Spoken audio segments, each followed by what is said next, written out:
That is a very good question and a very specific question, and I don't have the data in front of me. There are studies that have evaluated virus survival on different types of surfaces, on wood, on steel, on fabric, that have found that the virus can survive hours to days, depending on the temperature and the humidity. I don't have the details of the temperature and humidity off the top of my head, so I will be very happy to provide that answer if you get the name and the contact information.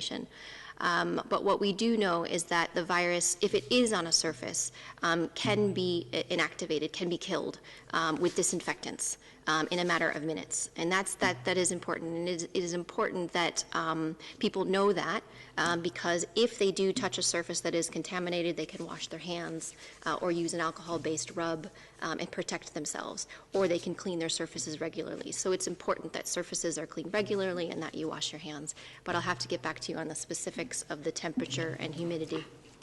Okay, and just, I think one important point, because you mentioned two things, one about environmental situations, and you also mentioned body temperature. Body temperature this is important for people in terms of, because I've heard various stories about people saying that it's important to be very hot or be very cold. This has no impact on the virus. Viruses and infectious diseases cause people to have fevers, and very often it's the breakdown products of the virus or the immune response that trick the body into being hot.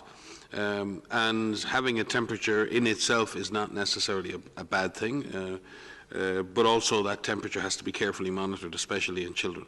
So the idea that one should have a very high temperature and that's helping to get rid of the virus is not true. The body is responding to the virus's presence.